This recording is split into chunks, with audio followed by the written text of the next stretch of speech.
Thank you, General. Madam Speaker, it was indeed the 11th hour of the 11th day of the 11th month of the year 1918. World War I, the war to end all wars, was finally over. It was called Armistice Day. Today it is called Veterans Day. And it is the day we honor the service and sacrifice of all veterans, those living and those who have gone before us. This coming Veterans Day is not about having another day off work. It's not about enjoying another federal holiday where we have an opportunity to uncover the grill. It is about honoring those who have served our country and sacrificed so we can live in freedom in the greatest nation on the earth. Madam Speaker, I grew up in Canada. My mom was Canadian. My father, the United States citizen and a U.S. Navy officer in the Korean War. In Canada, we didn't call November 11th Veterans Day. We called it Remembrance Day. And we always wore a red poppy to remind everyone of the sacrifices made for freedom. This is a picture of one right here. The poem In Flanders Fields from World War I talks about those poppies, and as an elementary school student, I was required to memorize that poem. I really think everyone should know that poem because it is so powerful. The symbol of the poppy for remembrance, however, did not come from Canada. It came from my home state of Georgia, from a professor at the University of Georgia named Moina Michael. In fact, the highway between Athens, Georgia and Monroe, Georgia is called the Moina Michael Highway to honor her efforts. In 1917, she took a leave of absence from the university to volunteer with the Young Women's Christian Association to assist overseas workers in the war effort. In November 1918, inspired by the poem In Flanders Fields by John McCrae, she vowed to always wear a poppy as a remembrance of those who sacrificed in the war.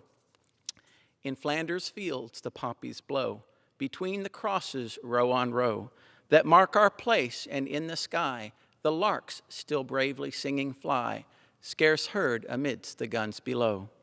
We are the dead short days ago, we lived, felt dawn, saw sunset glow, loved and were loved, and now we lie in Flanders Fields. Take up our quarrel with the foe. To you from failing hands we throw the torch, be yours to hold it high. If ye break faith with us who die, we shall not sleep, though poppies grow in Flanders Fields. We are so blessed to live in a country where men and women willingly put their lives on the line for our liberty. We cannot break faith. As we celebrate Veterans Day 2021, let's honor their service and remember their sacrifice by asking one simple question: how can we carry the burden for liberty? May God bless America, and may God bless our military. Soli Deo Gloria.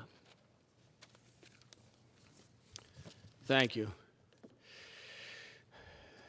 You know, in closing, during my 40 years in uniform and now here in Congress, and also even before uniform, being raised in a family of World War II veterans, I feel as though because of my parents' guidance and example, I've dedicated my life to our military community in one form or another.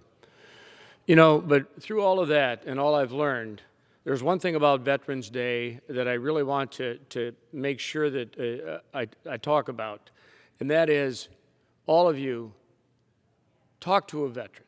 Don't just say thank you for your service, but engage them. Find out about their story. And veterans to you, share your stories, because we don't know how many more days that we might have to walk the face of the earth.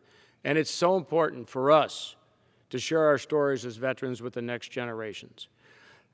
Thank you, thank you, thank you. And we live in the greatest country in the world because men and women have sworn an oath to give their lives for our country. Never forget that.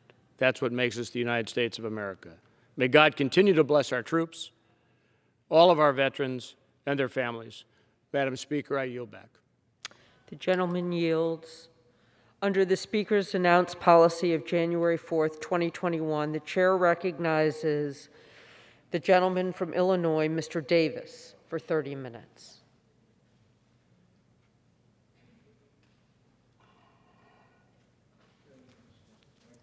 Thank you, Madam Speaker.